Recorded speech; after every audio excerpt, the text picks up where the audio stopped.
huyu mtu wa jua kali. Bwana mkubwa. Unaitwa? Mohia. Bwana Mohia. Katika hii mpango ya housing, wewe kama mtu wa jua kali, nyinyi ndio mnatengeneza madirisha, nyinyi ndio mnatengeneza milango, nyinyi ndio mnachoma ile mali yote ambayo inatumika pale, mnatengeneza hinges, mnatengeneza products zote ambazo zinatumika katika ujenzi. Hii program ya housing itasaidia vipi watu wa jua kali? Kwanza ni kukushukuru sana Mheshimiwa Rais kwa vile tulianza ile pilot project na tukaona umuhimu ya hiyo project. Ati tunaweza fanya kazi kubwa, sio lazima wale makandarasi wakubwa wafanye hizo kazi. Kitu ya kwanza tulifunzwa kufanya hizo kazi na hali ingine ya ujuu sana.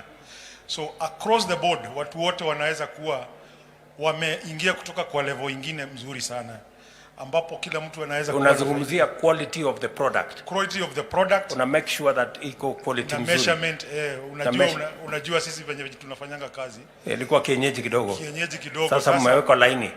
Ile group tuko naye na nataka kusaidia kwa hii group ingine tunataka kufanya. Kila mtu wa jua kali awe yako sawa sawa. Ile mashida tulipata pale tusiwe na ingine hapo.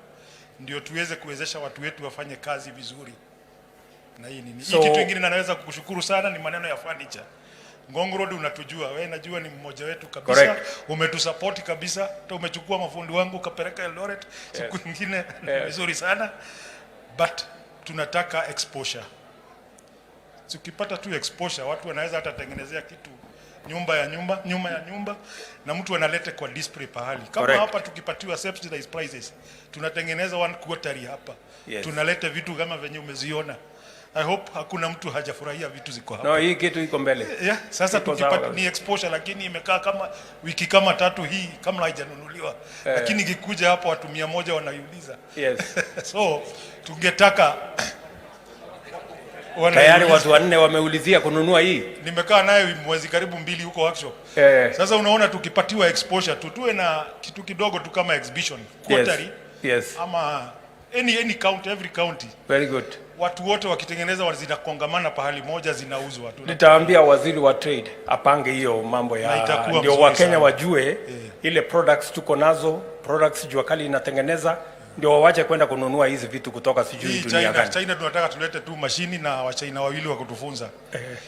Wakishamaliza wanapanda ndege tu, sisi tunabaki tukiwatengenezea furniture. Sio kuleta vitu kama hizi huko. Sasa tunataka tuwe upscaled. Yes. Na in the next few years kila mtu anakuwa very good. Hapo sawa kabisa. Ningetaka kuna mzee amekaa karibu na wewe. Alikuwa wacha akwambie tu kwa dakika tu moja. Okay.